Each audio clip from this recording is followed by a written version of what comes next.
Hi guys, it's Dr. Campbell and I am back with another Dissecting an ICD-10 PCS Operative Report session.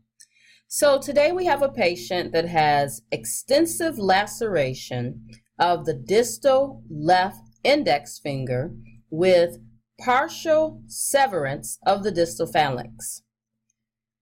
As a reminder, before you code a report, you must ensure that you understand what is happening today.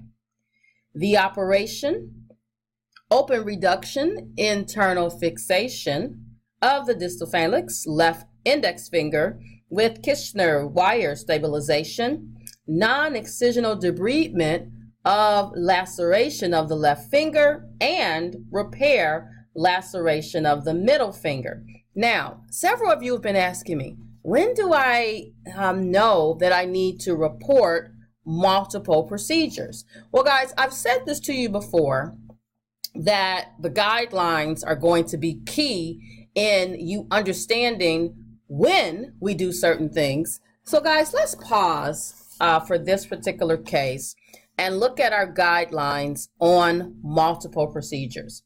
So according to the guidelines, multiple procedures are coded if. So when you're thinking about if you're going to report multiple procedures, see if you can answer these questions. So if the same root operation is performed on different body parts as defined by distinct values of the body part character. And then the guidelines give you some examples. We'll skip those. Next, the same root operation is repeated in multiple body parts, and those body parts are separate and distinct body parts classified to a single ICD-10 PCS body part value. Again, I'll let you look at the examples. Next, multiple root operations with distinct objectives are performed on the same body part. And then lastly, the intended root operation is attempted using one approach, but then is converted to a different approach. So guys, these four examples, or these four rules, if you will, let's highlight them. A, B, C, and D. Those are situations where guidelines state that multiple procedures can be coded. All right, let's go back to our scenario already in progress. All right, so I'm going to read through our operative note. And as usual, guys, the patient was prepped and draped in the usual fashion. After an axillary block had been administered, that was the anesthesia for today, the patient had a miter saw go into his index finger, lacerating the dorsal-radial aspect of the index finger at the distal interphalangeal phalanx level. The saw went into the base of the nail. So guys, something that's important to note. We knew something had happened because at the very beginning, it was noted that the patient had some severance of the distal phalanx. So now we know it was the miter saw that was the culprit. So it says that we then utilized the C-arm fluoroscopy. And let's pause, guys. You know that this is not endoscopic because fluoroscopy is a type of imaging. It is not an endoscope. All right, so we then use the C-arm fluoroscopy to thoroughly evaluate the area and then inflated the tourniquet to 280 mm of mercury after the arm had been extrangulated. The wound was thoroughly irrigated with saline solution to which antibiotics had been added, and the subcutaneous tissue was debrided of all devitalized tissue, trash, foreign bodies that were present in the tissue. I then used the Kirschner wire of 0.045 inches in diameter and drilled across the fracture site in the joint to totally stabilize the area. Once this was in place, I then carefully closed the skin with interrupted running 5.0 Ethibond suture, and the area of the laceration on the middle finger was just distal to the insertion of the extensor tendon. It looks like the bulk of the nail bed would be viable, but he had some damage to the base of the nail bed. The laceration of the left middle finger, which extended into the subcutaneous tissue, was then repaired with 4.0 visceral sutures, and a large compression dressing was applied. So guys, I don't know if you were paying close attention, but you really had 3 distinct procedures that were done today. So first, you had the open reduction, internal fixation of the left index finger. You had non-excisional debridement of subcutaneous tissue and repair of the laceration of the middle finger. So, open reduction, internal fixation, as you may recall, is coded to the root operation of reposition. Okay? And then the patient had the incisional debridement, and so as you may recall, there are a couple of ways that we look at debridement, excisional versus non-excisional. This was actually non-excisional. So the non-excisional debridement is going to be coded to the root operation of extraction. And I know you guys are like, how do you remember all of this? Guys, you have to learn the rules. All right, and then lastly, we had the repair. Now, notice right now I have the 3 root operations. So across from here, what I want to do now is identify the body parts. So again, I said it was a reposition. Very beginning of the note, open reduction, internal fixation, distal phalanx, left finger. All right, so the repositioning was on the finger, and it was the phalanx of the finger, and it was the left side. All right, and then we had the non-excisional debridement, and so the body part there, I'm going to abbreviate subcutaneous tissue and fascia. And then lastly, we had the repair, which also happens to be, I'm going to write here, guys, this was the left hand. I'm going to run out of space because I write so big. All right, and so then here, same thing, we had repair, subcutaneous tissue, and it was also on the left hand, subcutaneous tissue and fascia, but it was on the left hand. All right, so guys, let's get our 3 tables. So of course, you got to pull out your ICD-10 PCS manual, and I'm going to start with my root operation of repositioning. And this was a repositioning of the finger.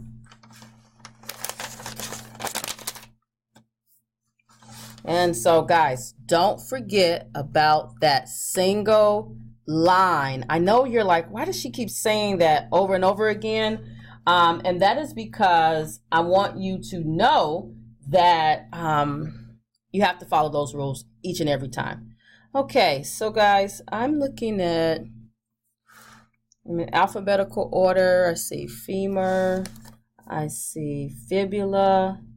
I don't see finger. I see gallbladder. Make sure you guys can see that.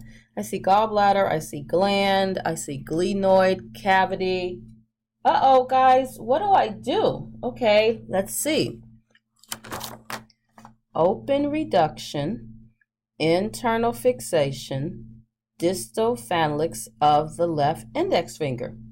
Oh, guys, you know what? You know what? I need to know how ICD-10 PCS is actually classifying this particular procedure. Remember how I mentioned that we have to know how ICD-10 PCS is classifying body parts. All right, so guys. Okay, guys, so I'm looking. Okay, joint. So guys, no finger. Well, you know what? They said it was an open reduction of the phalanx of the finger. Let's see what happens if I go over to the letter P's under reduction.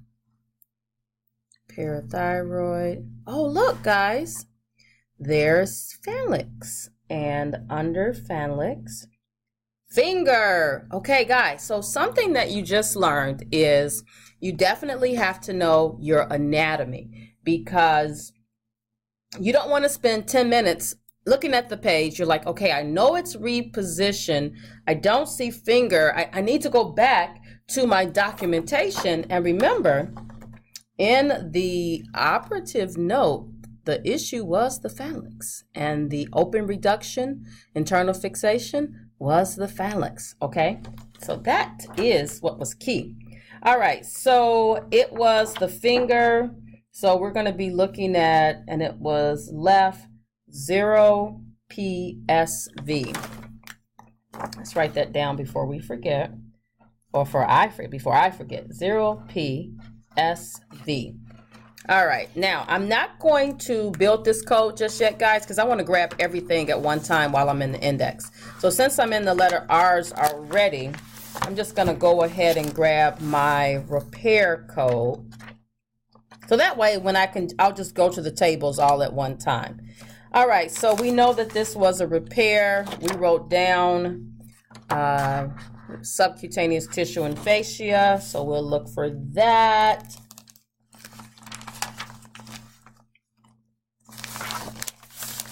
All right, guys, so subcutaneous tissue and fascia, and our problem was on the hand, and let's see, what hand was it? It was left, right? So that is 0JQK. Let's write that down. 0JQ. Okay. All right, guys. And then the other procedure that we had was the non-excisional debridement, which is coded to the root operation of extraction. And same thing, guys. Sub-Q tissue. And it was on the hand, left, 0JDK. So I'm going to write that down. 0JDK. And guys, I want you to notice something. Do you notice for how earlier I said reposition, extraction, repair? Do you notice how the third characters reflect those specific root operations? All right, guys, let's go ahead and build these codes. So I'm going to do my reposition first, table 0PS. Now, guys, something I told you about before, I want to mention again. Notice it says 0PS continued on the next page. So that's very important, because if you are not paying attention to that, you might not be able to find your body part. So it's on this page and it continues over to the next page. So we have, just to review, 0PSQ or SV. So I'm looking for V.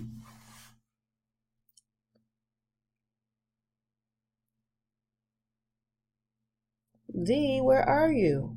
Uh-oh, guys. V must be on the next page.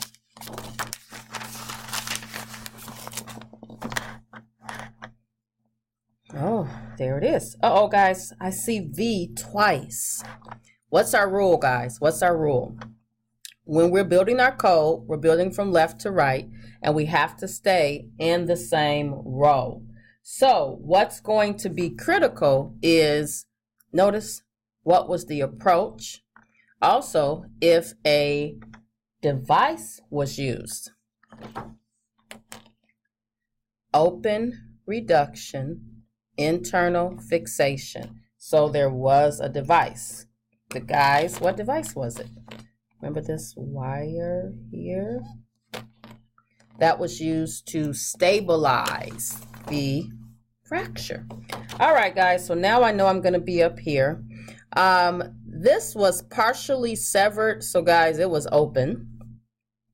Internal fixation device is a 4 and a Z for a qualifier. So final code 0PSV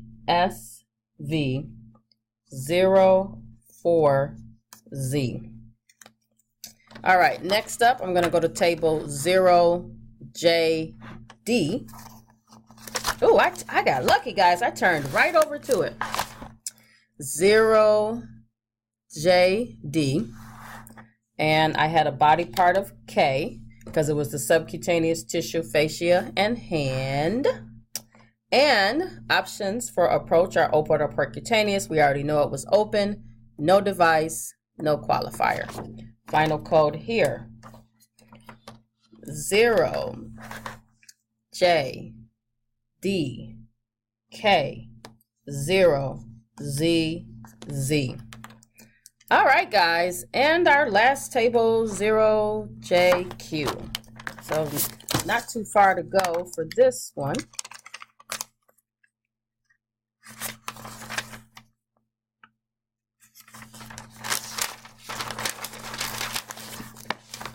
Okay, so 0JQ and K for subcutaneous tissue and fascia. Approach was open, no device, no qualifier. Final code 0JQK0ZZ. All right, guys, so for this operative report here, guys, you did a great job. These are our final codes, and I'll see you real soon.